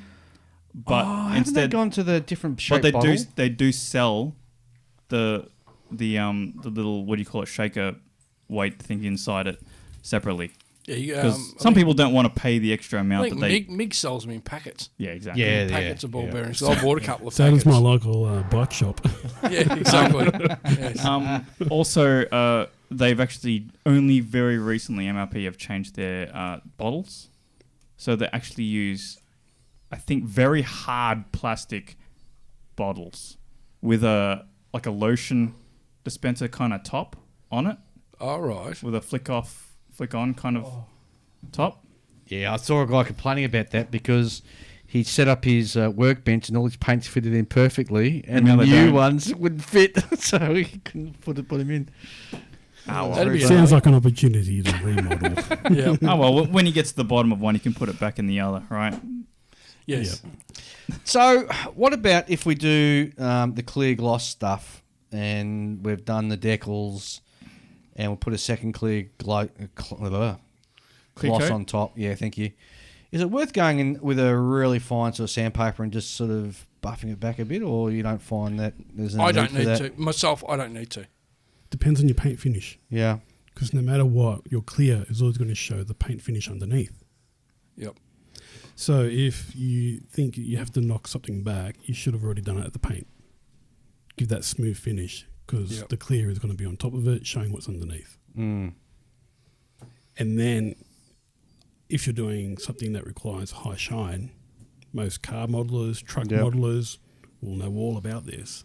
And wet sanding it, you'll have to wet sand it to give that mirror shine. For a custom car or a truck that's had its detailing done. was funny, we were talking about cars last episode, and some of the car modelling guys even use wax to sort of polish their cars, Yep. don't they? Yeah. The Yep. models, yeah. Oh, yeah. Which I thought was bizarre, but That's anyway. why there's now an industry and a demand for the 2-pack Satin mentioned. Yeah. Because they can really work it. Yep. Exactly. But I'm not going to do that on a ship or a plane. No. No. or an So army maybe kit. a racing plane. Yeah, Red Yeah. Bull races and Yeah. that kind of stuff. Yeah, for sure. That's a good point. But yeah, it all depends on the end state. So, and also, if you're doing like Second World War fighter aircraft and that, you can get away with having glossy wings. You can, just say. Yeah. Because a lot of the times they used to you get actual furniture polish and polish the wings. Now, it's interesting you say that because I read an article just recently in which it was on Facebook somewhere. Some guy posted a written instructions that the RAF put out about specifically saying not to polish their aircraft in stages of the war. Oh, really? Yes. Yep, that'd be when they started finding out about aerodynamics and smooth surfaces create more friction. Mm. Well, I guess it was that, and then there was their other concern that by polishing it, you'll put a bit of a gloss on, which negates the camouflage. So reflection. yeah, so I thought it was really interesting, and they were saying, yet when the Spitfires came out to Australia for the RAAF to use And up what- in Darwin, And what were they called when they got shipped over? I don't know, Spitfires. Capstans. Oh, okay. They were marked as capstans. Is that so? Is it some secret thing? Correct. And apparently the Australian aircraft fitters and maintainers, they ignored that directive from the RAF and they were polishing them regardless. Yes. It's because they would have went, oh, this is shiny, let's make it more shiny. Oh, it's new, shiny. But I think we spoke about this once before, and it comes down to, they're polishing it to try and get more speed out of the aircraft, and, you're only going to get about 3 or 4 knots out of it by, polishing it anyway. Yep. And 3 or 4 knots is not a huge difference. Where you get less. Or you get less, yeah. But, 3 or 4 knots. I mean, if you're going for an airspeed record like, what's that famous millionaire over in the US? And he actually designed the new rivets and everything. Howard Hughes. And Spruce Goose. Yeah, Is that him? Yeah, he did Spruce Goose. But he was obsessed with getting the aircraft as slippery as possible, and even made them design. He even designed and patented these new way of riveting. So you got the flush rivets. flush Yeah, rivets. that was a Howard Hughes invention. Oh, I didn't know that. So I forgot what I was leading with this. Anywho. Anywho. So we're going to talk about flat clears or just gloss No, clears? we'll talk about flats as well. All right. Okay. I love AK flat, ultra flat. And I did see a video what- by a local hobby shop, and they did a test on 3 clears or flats, All right, yep. and one of them did a flat finish in 1 pass. Wow, and what brand paint was that? The SMS. Correct. Wow. Ah. And you can see it. You watch them do it, and they've got the other 2 main brands, Mm-hmm. and the SMS went over in 1. Nice, but I like to do multiple coats to make sure that I have an even surface. Yeah, same here. Yeah, I usually do. First is two shots, 2 coats. Then I can start. Then that gives it a good solid thing, so I can start weathering. Mm. Because I always weather on a flat surface. All right. Find it doesn't wash off as easy. And then once the weathering's all done, then I give it usually 3 coats of flat. And the final coat is always, I'll go back to it and I'll say it again, tint the last coat of clear. Find the most prominent colour on what you're working on and put a couple of drops of that in with your clear coat. And it unifies the whole model. And the whole model, everything just blends in. So we'll just step through that again because I think you've put an important sort of thing here. So you've done your gloss part of the model. Yep. You're now going to do 1 coat of flat, 2 coats. 2 coats of flat. Yep. You'll then do your weathering on top of that flat, Correct. and you'll then seal that with another 2 coats. 2 coats of flat. And then put a final coat tinted flat clear Wow, over the Julian, you're right. He clears a lot. He does, doesn't he? That's a lot of clear. top. Well, decals are never going to lift. True. So with that final coat, Ian, where you say you put a drop of paint, so what happens if you've got a multi sort of coloured... Well, you just find... I usually go for... So say you got a green and brown camouflage pattern. I would probably put a couple of drops of the green. In your cup of your airbrush. Yep. Okay. And you'll look at it and it'll go like this really milky green colour and you'll go, oh, I don't know about that. And then you start putting it on and you'll find all your whites and your yellows and that used to jump out and be really stark and jump out at your face, now just blend right into the rest of the paint job. Yeah, that's it. I mean, like a lot of people don't realise. It just takes all realise. the harshness out of the bright colours. Right. Can we mix our manufacturers between the gloss and the flat? I did. No dramas? It's like we said earlier in the episode, wait for it to cure. Yeah. Wait for it to gas off. Don't jam it on. If it's still, you're hesitant because it might be wet, that means it's still chemically active. Yep. If it's chemically active, it can react. Mm. If it's completely cured, it's a hard surface on your model. Yeah. Go to town. And then there's also things like mixing flats with glosses. What? What dark magic is this you're talking about? If you don't want a perfectly gloss finish Yeah. or a perfectly matte finish, You go semi-gloss. if you want a semi-gloss thing, some models are very specific to this sort of thing. Like I know some I know that I once met a modeler who did figures that had pantyhose, and he had to get just the right amount of sheen on it for it to actually look like it. Oh, okay. So you're not talking a satin. It's kind of a satin, but it's like where in the 0 to 100% flat do you place it, and how consistently can you reproduce those results? Yeah. But if you're mixing a flat with a gloss with a matte, aren't you just fighting against each one? No. Okay. You're just adding more liquid with talc into your gloss clear. Yeah. Really. Because that's all the matte is talc. Yeah. Very minutely ground up talc. And that just gives you that flat finish. The carrier fluid are what makes them different. The different solvents. Yeah. It's either water-based or acrylic. Yeah. Yeah. And while we're on the Or sort of enamel. flat to gloss kind of thing, flat gloss satin, if I remember correctly, with the FS codes, the first 2 digits, I think it is, refers to if it's a flat, a gloss, or a satin. I don't know. You're out nerding me here in the morning.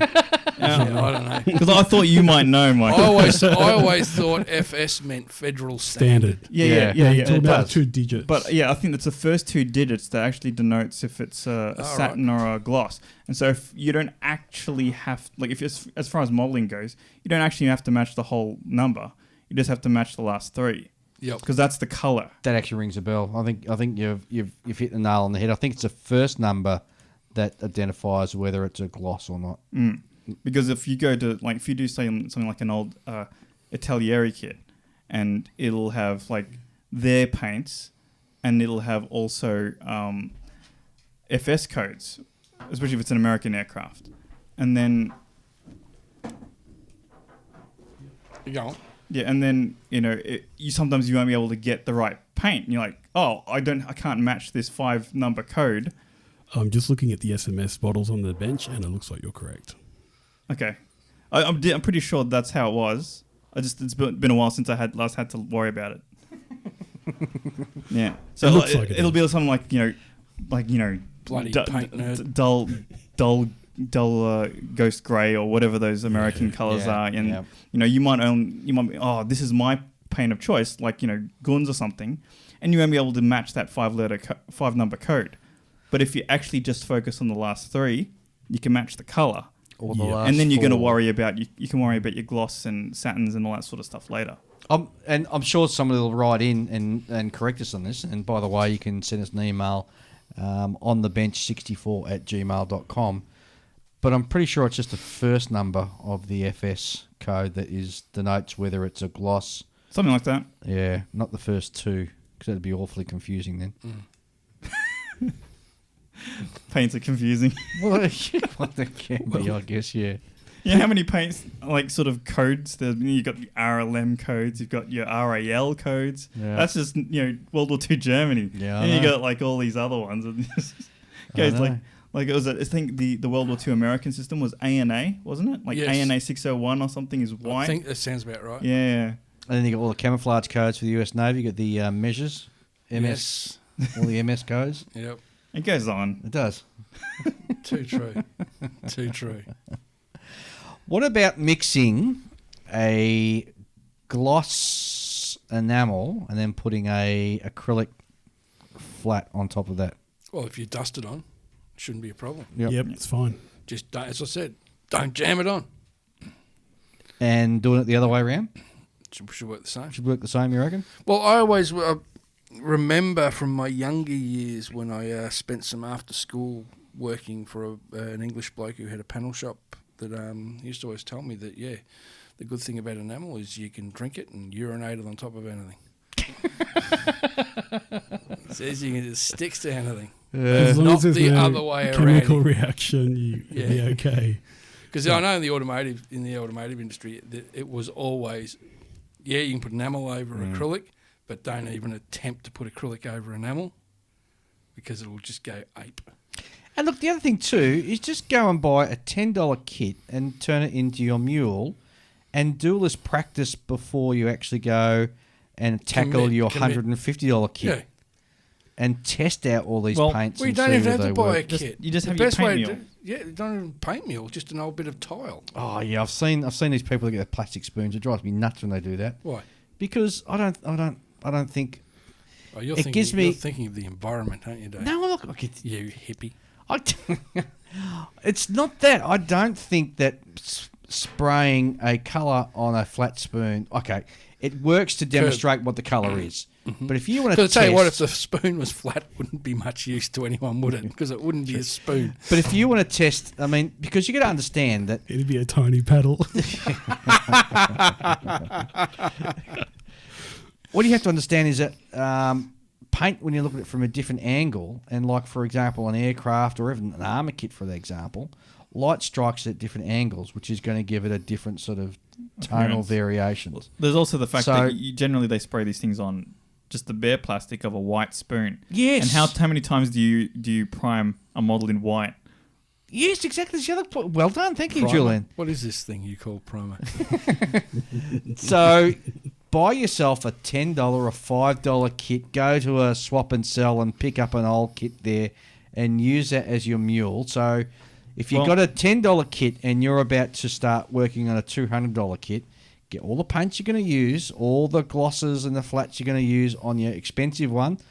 Do a test run on the small one first. And if it works there with that in reaction, you know you're safe to apply it to the big one.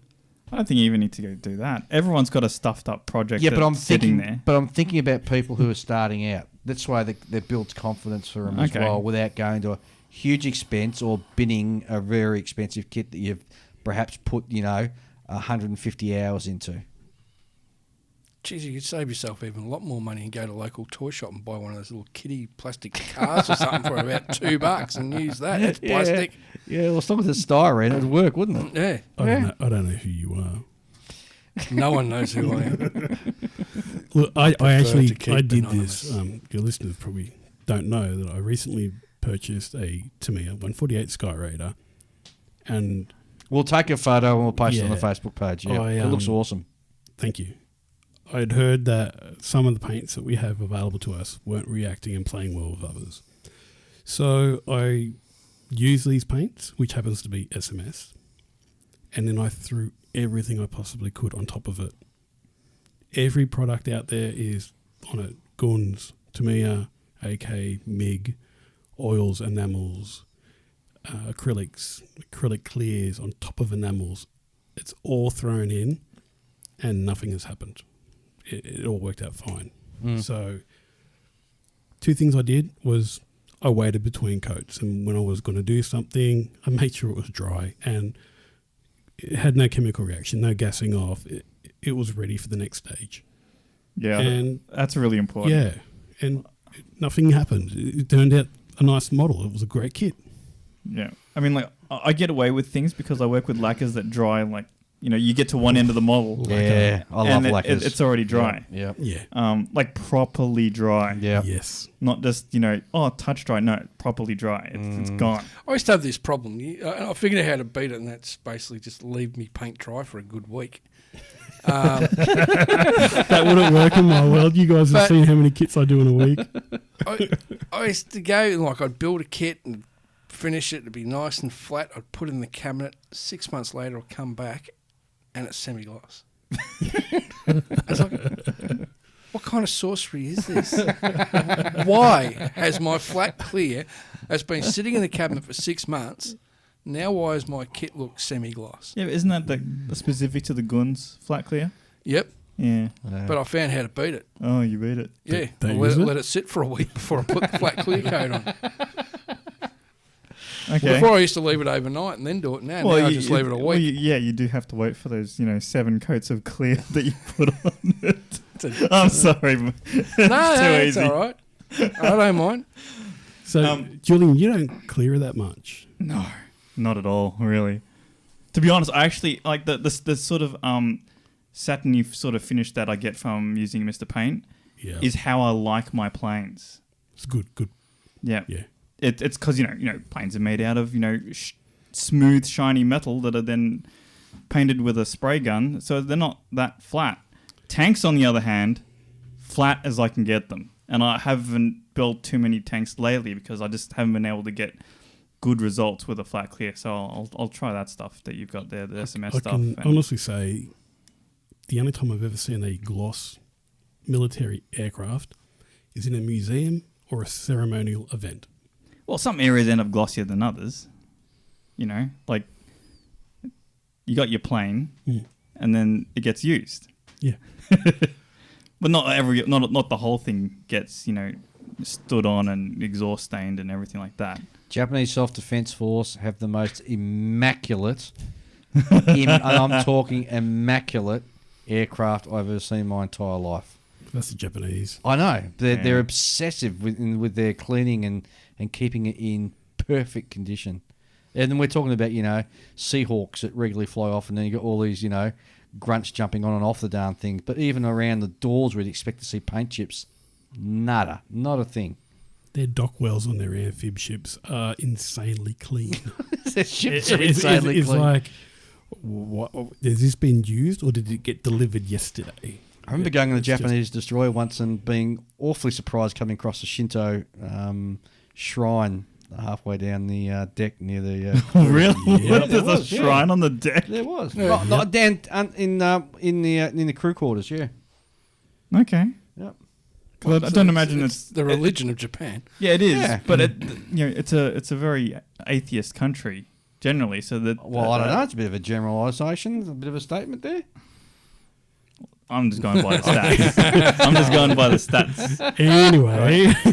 In any case, that's very unusual. But I've heard similar things about just how they keep clean and regimented they are. Oh, with they're oil rigs. I've heard of a guy who went and worked once on a Japanese oil rig, and it was the best by the clock sort of operation he's ever seen. Everything was spick and span and. Cleanness is next to godliness. That's right. Especially when dealing with oil. That's exactly right. Do you guys bake or heat your models when you Hell put a clear coat? What? No. Oh. Sorry, bake our do. models. Yeah, put it in the oven. No. I'll sit mine under a lamp and help it dry off. I I know occasionally people. use a hairdryer. Yeah, I know people use hair dryers. Yeah.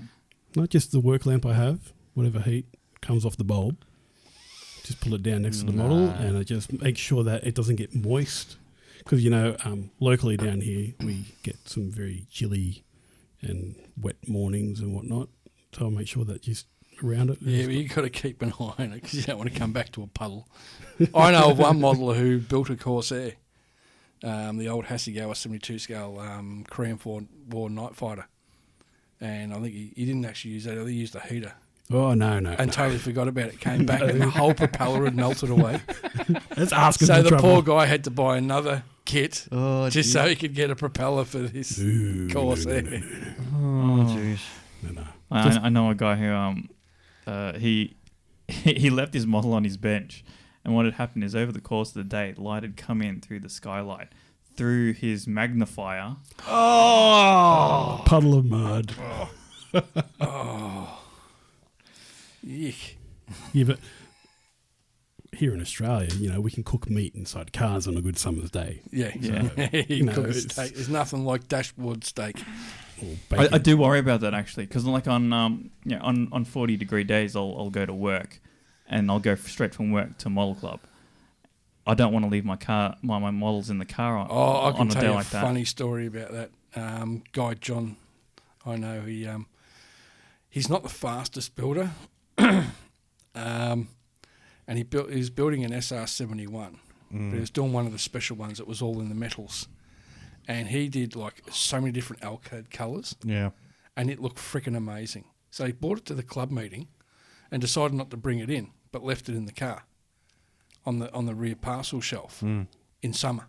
And when he came back, the whole thing had all the Alclad had just crazed over the whole kit. And this is, I think, a 48 scale SR71, so it's a big bit of plastic and a lot of paint he put on there. Yeah. Ruined. Absolutely ruined. There's nothing you could do except take it back to plastic, start again. Yeah. Does Alclad do a gloss on a mat? Yeah. Yeah. I think I've heard stories that they're not really that good. But some people might find them good. I think it's You'd just- have an expectation that the paint manufacturer that you buy the paint and also the gloss and the matte would also work together well, wouldn't you? You'd But have that sometimes it expectation. doesn't. You have to remember that a lot of these model paints are, sort of non-harsh because they're meant to go on plastic. If they're too hot, they just melt the plastic, right? Yep. And they're not meant to deal with extreme heat. I mean, we have our own house paint and car paint manufacturers because it's hard to deal with our sun. Oh, yeah. You can't expect model paint from my Japan to God. deal with the Australian sun. How do you reckon the modelers over in the UK and Europe are going at the moment, especially the UK? They hit their highest ever 38 degrees Celsius or something like that. Oh, welcome to the club for the year. Yeah, I mean, we sort of do that in we have a bit of a yawn, say, oh, yeah, just a normal summer's day, and you're seeing all these I'll be honest. posts and everything. On a day saying, like that, my air conditioner is on. I'm inside. oh, yeah, look, I've got the air cooler on as well, but you know what? I can still paint quite happily in that No, the temperature. worst I had was years ago when we hit the 3 days over 40.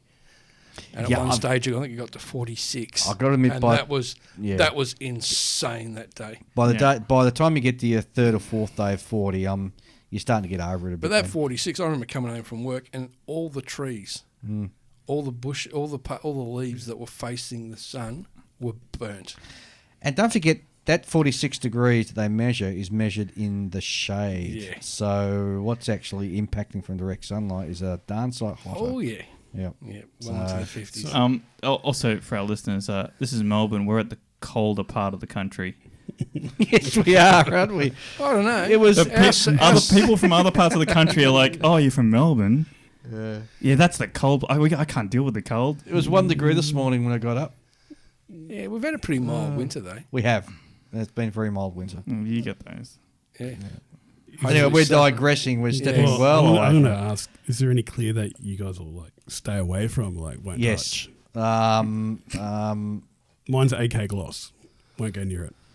I won't use AK. I won't use what's the one I said at the beginning? Humbrol. Yeah. I won't use that. Was that when they changed their manufacturing process? It came out in this really cool modern looking bottle. And I think apparently they just changed over to something. And you know what? Once bitten, twice shy, so sorry. Yeah, they stopped manufacturing in the UK and I think it went somewhere else. Yeah, well, I don't know where it went, but you know what? I know where it's not going. And that's in my damn airbrush, so it don't happen ever again. Yep. No. Nah, myself, I'll just stick with me. I've been using guns for most of my modelling life, and I'll just stick with it. I get good finishes, and I'm happy with it. Yeah, I mean, I don't I think most people tend not to experiment and shift. I think it's pretty hard to sway people's loyalties with paint brands. Yeah. Oh, my loyalty extends as far as it comes out. It's only as good as the last spray. Yep. And if it doesn't match that again, well then you know what? See you later. I'm with you, Dave. If it stops performing for me, Yeah. I'm like, why did that happen? Did I do something Yes. different? Yes. Absolutely. Is my airbrush not functioning correctly? I'll get rid of all the factors. Yeah. Variables, And if it variables, variances. Yeah. And if it comes down to this bottle is bad, Yeah. I'll be very hesitant to rebuy that product. Yeah. Absolutely. I'm the same. Mm. You know, when you think about it, we do quite a bit of sort of chemistry type stuff here, don't we? As modelers, you know. Well, yeah. But the purpose of this sort of segment is to try and take the guessing out of Absolutely. new people starting, and perhaps some of the old hands sort of learn a few sort of new things. So that's why I say, just go and spend some money and buy an old mule and use paint mule and use that. I mean, everybody should have a couple of paint mules in their stash and be using them. Well, for anyone starting, I always say, get a Tamiya kit. It will go together. Yeah. But even you should have a paint mule just to test the actual colour is the particular colour you're looking for, because looking at a paint in a bottle does not necessarily represent how it's going to look on the kit, Yes. does it? True. I think it depends on some paints. Some paints change a lot. Some paints change none at all. A cheaper way to do it. Don't you be saying that plastic bloody spoon again, because I'll... Plastic knives, Nope. Dave. A sheet of evergreen. Spork. Yeah, sheet of evergreen, but again, that's the same thing. It's flat white plastic. But again... Yeah, but you prime But you it. get... Yeah. Because it has the same Yeah. qualities. You can glue it. It's bend an expensive way to go, because evergreen's so expensive. Yeah, but you cut it up. You cut the sheet up so you get multiple. Still uses. expensive. Cheaper to buy a $10 FX kit and just use that. Yeah. Or buy like a whole bunch of them in a swapper smell. Yeah. Which we've already spoken about. He'll be very happy you bought his, old junky, Revel kits or something. Oh, I didn't think those would sell. So there is a place for future. That's, as I said, I still find that useful for... I forgot to mention my biggest misgiving with Future. Oh, yeah, please, go ahead. Because it's not a model paint, they're under no obligation to tell you if they change the formula. Yep. And it has changed. So if you've just spent $600 on your Wingnut Wings Lancaster... And you run out halfway through, Or- and the new stuff's not... Yeah, doesn't perform like the old stuff. Not compatible. Yeah. But it has the same, cover on the bottle. And you can look from an economic point of view, because a lot of people you've been using the Future because it's the financial side of it. But when you weigh up the amount of money you've spent on the kit and invested with aftermarket stuff and paints and everything, and then you get a little cheap floor polish and you spray that on top, and the risk you're running, you're better off spending just an extra few. It's only $3, $4 for a bottle of matte or gloss from the same paint manufacturer you sprayed your kit with. But you said the key word, right? Risk. Yeah, exactly. I mean, that's right. what all of this is. There's one thing, my big bugbear is they don't sell these products in 1 litre containers. Ooh. The clears. Yeah, the clears. Yeah, no, you're right. Yeah, absolutely. Because you go through it. I go whenever I buy me Guns Clear, I always buy them in the packets of 6. Yeah. So I'll go. I'm out of flat clear. All right, I'll buy a dozen bottles. Well, you touch on a really good point, because like your glosses and your flats and your primers should always be in bigger bottles. Yeah. Because they can get used on every model. Yep. Exactly. Yep. So paint manufacturers out there, do it. See, Mr. Colour's got it right, because they do their bottles in the 110 and the 400.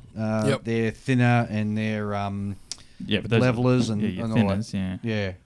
Well, the stuff that me and Michael Tamiya, use, that's bigger, slightly bigger. The Tamiya do their acrylic and their lacquer acrylic thinners in large plastic containers. Yeah, but I'm talking about the actual paint. Oh, the paint itself. Clear. Yeah. No, I thought we were just talking about you're talking about the clear. I'm talking about they clear should be coats. selling the clear coats. Yes, in those larger bottles. 500 to a litre containers. Yep. Yep. It'd be a lot cheaper in the long run. Absolutely. Well, Because a little bottle like this ain't cheap. No. No. These little bottles aren't cheap. And like, No. when you think of how much you get, what do you get in one of these? What, 40 mil, if that? 30 or 40 mil? Yeah, perhaps looking at about 40 mil. Yep. And what do they? How much they charge usually for a bottle of? I don't know, $5, $6, $7 $5, bucks. $7. $7. That's a lot of money. $9.95. $9.95. Oh, nearly $10. Mm. That's a lot of money for such a small amount of liquid. Yeah. But also, stuff like that, which is pre-thinned, goes a lot further. Yep. Because if you have to actually thin it, because all you get is the sort of the syrupy, clear, then you lose some every time you go to use it. Yeah, but if you got a litre of it, it's not going to really make much of a difference. Yeah, that's right. I think that's why people go for the floor polish. They just want that sheer economic Yeah. value, the economy of scale. But I think it's false economy, though. Yep. I really do. And as I said, if it's working for you, all the power to you. But, yeah. Anyhow. I just have my own personal experience with using floor polish and seeing it over time. Mm. And what I always saw in an area that never saw sunlight is it would go off and brown. And you'd have to strip it and reapply it so it looked good. Mm. And just seeing that in real life makes me hesitant to use it. I have tried it. I have used it to success. Yep. However, I'm not an industrial chemist, so I can't tell you what all the active constituents are in each bottle. Mm. However, I'm relying on the manufacturer who's saying this is a model paint or this is a model clear, this product is for models, to work on the models and not damage what I've built. And I must say, all the major paint brands do have a comeback. So if you do have an issue with a batch, from what I've seen on the forums and on the internet, they'll take that and swap it out with a new bad lot. batches mean bad business. They don't want bad batches out there. No one does. Too bad it's already ruined your model, but Yeah, and they do know that most modelers are like you. Yeah. In that once they're burnt once, Oh, they're yeah. very reluctant to go back. That's how the new paint brands get their customers. yeah. Yep. Absolutely. True. All right, guys, I think we need to wrap it up there because we're coming up for nearly 2 hours. So it's a fair whack tonight. It is, yes. It's a passionate topic. It is a passionate topic. To clear or not to clear. Yes. So, Julian, before I come to you, you can think about this while I go around to the other guys. Oh, okay. So, guys, any this. closing, any sign-offs from you, Michael? And by the way, thanks again for coming out tonight. It's great to have you Thank over you again. for having me, guys. And we'll get some photos of your Skyradar. Skyradar up on the Facebook page as well. Yeah, just build what you enjoy what you build. Lovely. Ian. Photo which is your friend. Fantastic. Here we go. Wait for it, folks. Julian. See you next week. Mic drop. Wait, so it's not next week. It's the week after. Next fortnight. All right, we'll be back in a fortnight. Thanks for listening.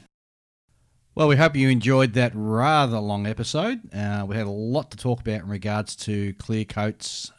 So hopefully you've learned something. In the meantime, if you want to get in touch with us, of course, you can drop us an email. We love hearing from you. The email address is onthebench64@gmail.com. And, of course, we have our Facebook page. Feel free to go there and drop a message. Even post pictures of your current projects. For those of you going to model shows, don't forget to post some of the pictures, especially those guys down at the IPMS US Nationals. We'd love to see some pictures from there. And, of course, we publish every fortnight. So if you want some more scale modelling podcasts, go across and listen to our friends over in Canada, Anthony and Stuart, at the Scale Model Podcast. If you're listening to us on iTunes, please rate this show. It just helps us move up in the rankings, so it makes it easier for other people to find. So until next fortnight, thank you very much for listening.